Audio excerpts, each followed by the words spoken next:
What's going on, guys? It's Cimo. So today I'm bringing to you my best side deck cards for the October 2017 format. This is a perfect video because YCS Dallas is this upcoming weekend. We have YCS London and YCS San Diego not too far away. And honestly, even if you're just going to your locals and you want to know what to side deck for this upcoming format, this is going to be a video for you. And on the note of YCS Dallas, I am actually going to be attending. So if you're going to YCS Dallas as well and you want to meet me, just go ahead and look around. It shouldn't be too hard to find me, the hair, the beard, all that stuff. And I will sign cards for you. I'll take pictures with you, do all that fun stuff. Just be sure to come up and say hi. But without further ado, let's get into the best side deck cards of this format. Now, I am going to be using my meta-analysis as a reference here because if you notice on the meta-analysis, there's pretty much 4 primary decks that are taking up the current competitive meta. And this is subject to change, especially after YCS Dallas and the release of Circuit Break. So maybe some of these percentages might change, but for the most part, we're going to pretty much go with under the assumption that if you're going to any competitive level event, you're going to be seeing SPYRAL,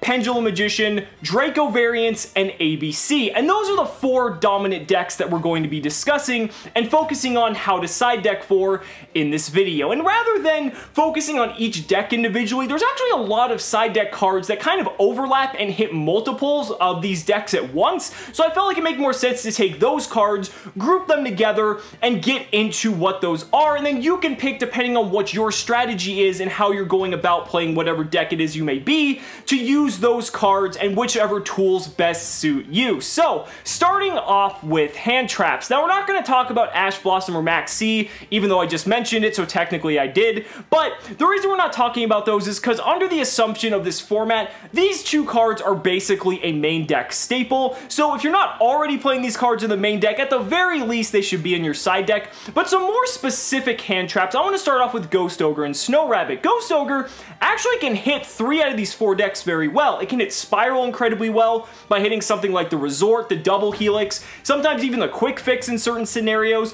It can hit ABC rather well, and it hits Draco incredibly effectively as well, you know, in addition to all that. But one deck it kind of struggles against is Pendulum Magician. Yeah, you can hit stuff like the Pendulum Graph, but it's not exactly, you know, but it denies them a resource, but it would have just been a free resource anyway, so you're not really getting a whole lot of value there. Now, another really good hand trap is Ghost Reaper and Winter Cherries. This is a card gaining a tremendous amount of popularity because of the rise of spirals in the meta. And the thing is with Winter Cherries, it's only good against 2 of these decks, primarily Spirals and ABC. I guess it could be good against Pendulum Magicians if you're willing to have a card like Omega or Time Star Magician or something like that in your extra deck as a Cherries target, but for the most part, it's pretty much just for SPYRAL Double Helix as well as ABC Dragon Buster. There's an argument to be made that if you don't open this card going second, it pretty much is just completely ineffective after that because they're going to have their board established and there's not really a whole lot Winter Cherries is going to do. But if you manage to open it and it pretty much does what it's supposed to do, you're going to be in a very advantageous situation. Now, I want to move on to some more high-risk hand traps, and I guess because they're just a lot more volatile in the way that they work, starting off with Droll and Lockbird. And if you guys haven't noticed the price tag of Droll and Lockbird, this card is getting incredibly fucking expensive, and that's mainly due in part to one deck, Spirals. Droll and Lockbird just can absolutely shut out SPYRAL because after the first search, you drop Droll and Lockbird, and 9 times out of 10, you're just going to completely shut down their entire play because, yeah, they might still be able to do a couple things, but they're going to end on a very lackluster board. Droll and Lockbird also isn't too bad against Draco. It's okay against Pendulum Magician if they didn't open poorly, but I guess you could argue if they open bad, you're probably going to win anyway, and it's not really the best card against ABC. If the meta evolves to the point like it is in Japan, where SPYRAL is just completely taking over, Droll and Lockbird is definitely a card that not only people are going to definitely have in the side deck, but it might even move into the main deck as well.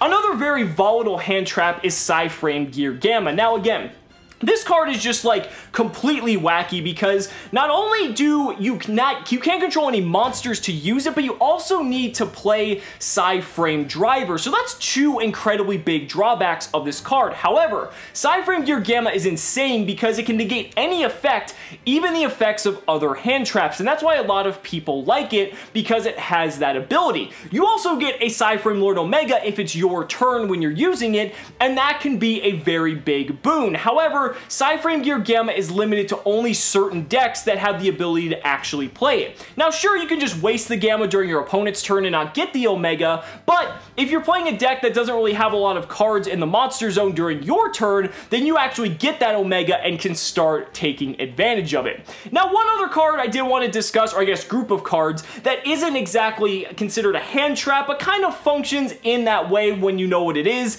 Kaijus. Kaijus are actually incredibly effective right now because they hit so many different things in all four of these decks. If you're looking at spirals, you can hit Spiral Sleeper or Firewall Dragon or whatever big boss monster the deck produces. Against ABC, you have Dragon Buster, which is insane. Against Masterpiece in True Draco, and then you also even have it for Beals going into your Pendulum Magician matchup, because if your deck struggles to get over Beals going into Pendulum Magician, then you're going to have a very rough time. So just throwing a couple Kaijus into your side deck, they're pretty much all purpose, and honestly, you know, we don't have stuff like Trident to easily remove them, but a lot of decks, I would say, have a lot easier time getting over a Kaiju than they do something like a Beals or a Masterpiece, if I just had to guess. Now moving on to the next category, we've got floodgates, because as the old saying goes, when in doubt, flood them out. Now floodgates are just incredibly effective, starting off with AntiSpell Fragrance. Now AntiSpell, obviously when you hear that, you're going to think Pendulum Magician, but Pendulum Magician kind of has a built-in out, assuming they can get to the Purple Poison Magician, but AntiSpell also functions very well against some other decks as well.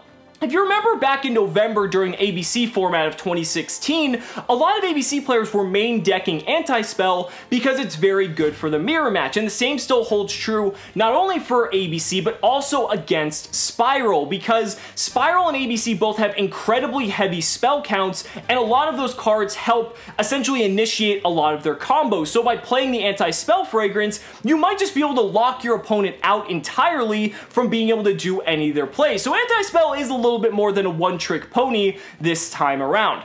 Another good floodgate that a lot of people are experimenting with are the floodgates that essentially lock your opponent out from adding cards from deck to hand in a very similar sense to Droll and Lockbird. Specifically, we're talking about Mistake, Mistaken Arrest, as well as Deck Lockdown. These three cards are incredibly potent because, again, by just denying the SPYRAL player the ability to add resources to hand, they're going to end on a very lackluster board, and you should be able to control the tempo of the game from that point on. But it's also good against decks like Draco, who do a lot of searching. ABC and Pen Magician also do a fair amount of searching. So again, these cards are a little bit all-purpose depending on how you see fit, depending on what you're playing, as well as how you're analyzing the meta for yourself. Another incredibly good floodgate is Dimensional Barrier. This is pretty much like your anti-Pendulum Magician and ABC card. For Pendulum Magician, you're just pretty much shutting down the fucking deck entirely, and then against ABC, you're not only stopping Buster, but you can also stop their rank 4 plays, which depending on how the situation is presenting itself, is an incredibly flexible option. You're definitely going to want to have those in your side deck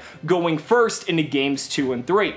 Now the last card I did want to discuss is Artifact Scythe in tandem with Artifact Sanctum. This goes pretty much kind of in line with Dimensional Barrier, but just in a different form. It's incredibly good against Pendulum Magician, it's incredibly powerful against SPYRAL, ABC, pretty much any deck that relies on extra deck mechanics to be able to produce their board. Having the Sanctum Scythe engine is an incredibly effective way of dealing with those threats. Now last but not least, I did just want to mention removal, because pretty much when it goes down to it, if you can just clear them out and board wipe them, you might be able to regain some control in a game. So siding cards like Dark Hole, Raigeki, Torrential, even Interrupted Kaiju Slumber if you feel like just going that crazy.